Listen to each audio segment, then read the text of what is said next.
Nah, halo teman-teman, balik lagi di Sabtu Berpikir episode nggak tahu. Tapi di episode kali ini, semoga bisa terdengar dengan baik ya audionya dan tidak masuk suara musik atau suara apa gitu, suara blender atau gimana. Aku lagi di tempat ini yang hijau-hijau, tempat hijau-hijau. So, di episode Sabtu Berpikir kali ini, aku pengen ngebahas satu topik yang lagi booming banget di Eropa, yang lagi banyak banget diomongin di Eropa, seputar energi. Dan hari ini hari Sabtu, tanggal 8 November, tanggal 7 November, hari Sabtu itu aku ke Berlin karena aku berobat. Ada doctor's appointment di Berlin. Sekarang aku di Leipzig.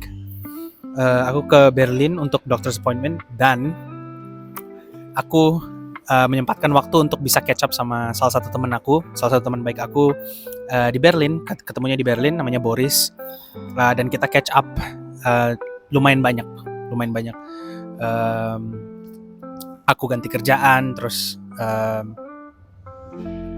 terjadi banyak downsizing dan restrukturisasi di company-nya Boris. Dan kebetulan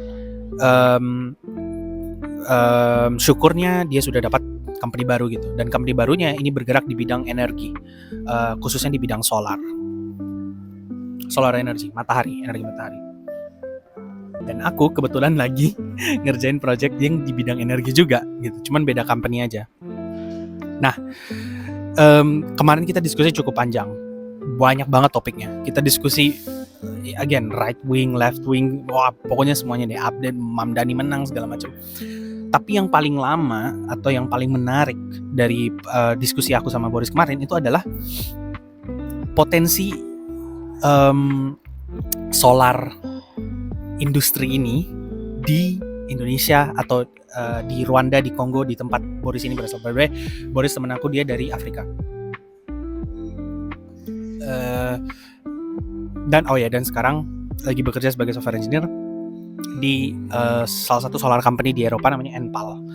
Jadi basically Enpal ini dia itu ngebeli solar panel di China, and then dia sell lebih mahal di sini. So basically kayak dropshipping, kayak dia kayak arbitrase, dia ngambil margin karena dia belinya lebih murah, dia jual lebih mahal.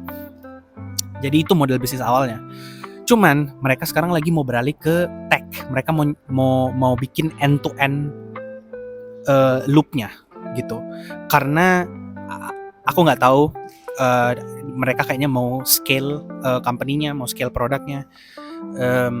Instead of di arbitrase aja, mereka mau bikin model-model lainnya, mau ditambah value added ke customer biar lebih banyak lagi, biar lebih besar lagi gitu. Mungkin aku mikirnya gitu. Jadi itu backstory dari company-nya ya, namanya Enpal. Cari aja enpal.com, ENPAL. Nah, ketika kita ngobrolin solar, tiba-tiba Boris yang letuk gini. Ini kok kenapa ya? Ini belum ada di Kongo gitu, belum ada di Rwanda gitu. Kenapa ini belum ada di home country kita ya? Terus habis itu aku bilang, maksudnya, iya kenapa kayak gini teknologi solar tuh belum terlalu besar di Indonesia atau di Kongo atau di Rwanda? Kenapa nggak ada yang kepikirannya untuk bikin ini gitu? Terus aku kayak, untuk bikin ini sebenarnya ada, cuman solar panel tuh mahal dan retail atau itu tuh nggak bisa beli karena terlalu mahal. Jadinya ya adopsinya belum sebanyak itu untuk beberapa orang aja yang bisa afford solar panel gitu, karena mahal banget. Terus habis itu Boris bilang, iya sih, tapi kan bisa, orang-orang bisa rent ya, orang-orang nggak mesti beli sih kayaknya. Dan kayaknya bisa dibikin hitungannya antara yang beli solar panelnya dan yang rent solar panelnya, atau yang loan, yang minjem plus interest, plus bunganya gitu kan.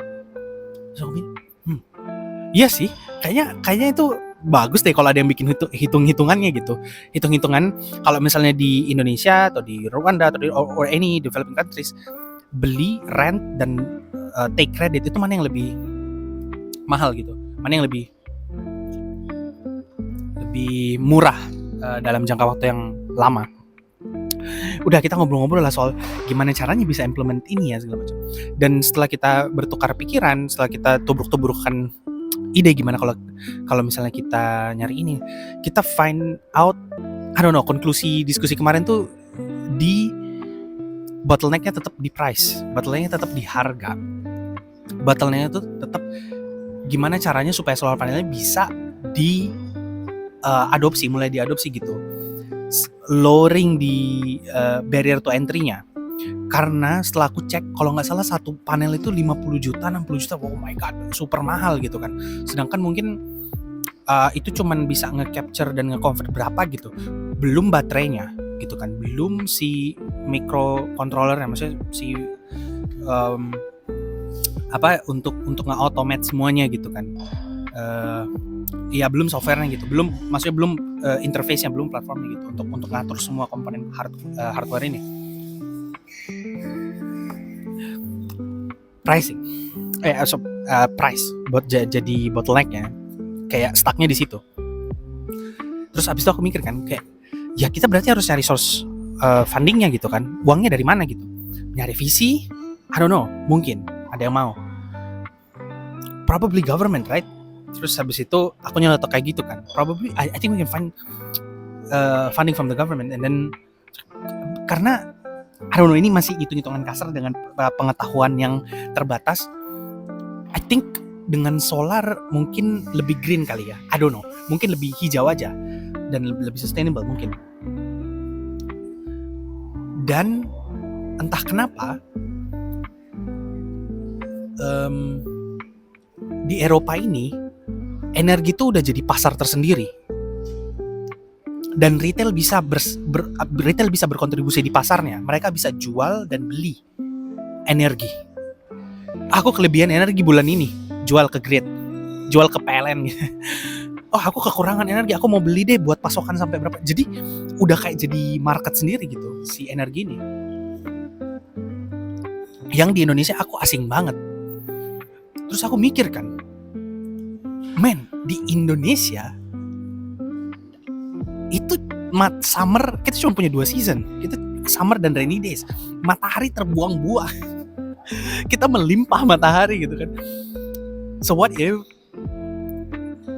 sebagai negara ada kayak undang-undang gitu atau ada program gitu untuk nge-harness matahari yang banyak ini, sehingga dan kita beli baterai banyak, dan sehingga kita bisa store energi banyak banget, and then kita bisa jual kemana gitu.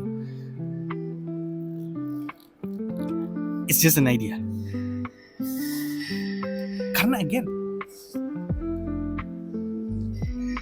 I think because I've been building software for kayak 6-7 udah years, dan ini I don't know, it's very low hanging fruit banget, apalagi untuk yang di developing countries gitu. Setelah aku pikir-pikir, karena banyak banget biasanya yang di garis ekuator itu biasanya banyak banget mataharinya gitu. Maksudnya kalau di sini itu matahari kadang-kadang ya, nggak tahu deh, di total tuh paling 1 tahun itu cuma 3 bulan kali, 3 bulan 4 bulan gitu. Di summer pun itu kadang-kadang ada nggak matahari terus gitu, ada kadang-kadang rainy juga, maksudnya gray sky segala macam, matahari nggak muncul juga kadang-kadang, tetapi panas gitu. Nah jadi aku mikir kan, ini kalau bisa ada yang pull off this idea, keren banget sih menurut aku, yang bisa jual ini. Karena aku mungkin udah ada tapi belum mainstream gitu. Itu kemarin yang kita kepikiran banget gitu. Aku damn, iya ya, kenapa kita nggak coba harness solar sebanyak mungkin, terus kita jual aja ke negara-negara lain. Mikir simpel gitu kan, ada barang, ada produknya energi nih, udah kita store nih mega gigawatt gitu. mega gigawatt. Mana nih yang butuh ini, yang butuh pasokan energi? Atau enggak di dalam country-nya aja jual beli gitu-gitu.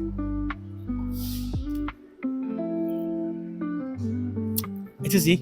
Kemarin sih kepikirannya gitu.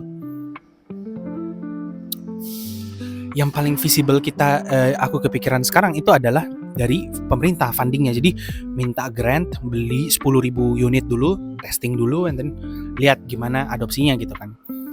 Modelnya tadi ada 3, ada loan, ada rent, ada buy langsung gitu. 50 juta atau mau rent per bulan bayar segini subscription gitu ke pemerintah atau kemana, PLN gitu misalnya. Atau jangan-jangan udah kali ya, aku nggak tahu. Karena di sini itu udah dilakukan nih, salah satunya Enpal, company-nya. Keren banget sih, keren banget. Dan menurut aku itu bisa tackle banyak isu, bisa ada 2, 3, 4 aspek yang kena terdampak gitu. Dampaknya bagus. Reducing carbon emission, I think, I don't know, maybe makin banyak lapangan pekerjaan menurut aku, karena pasti mereka butuh technician, mereka butuh engineers, mereka butuh hardware engineers, mereka butuh hardware designers atau ya salesmen. So it's a whole other industry. So teman-teman jadi bisa punya banyak. And again, matahari usianya berapa? 5 miliar tahun gitu kan. Dan imagine ini udah kayak bisa dijadiin kayak kebutuhan primer gitu sekarang nggak sih energi? Ya itu aja sih. Maybe if I don't know, I think this is a great idea or thought experiment. Tapi kalau misalnya teman-teman punya ide yang lebih gokil lagi, put it down in the comments. Dan maaf kalau misalnya video kali ini cukup singkat, cuma 12 menit. Tapi sampai jumpa di episode Sabtu berikut selanjutnya. Bye bye, so excited, yeah.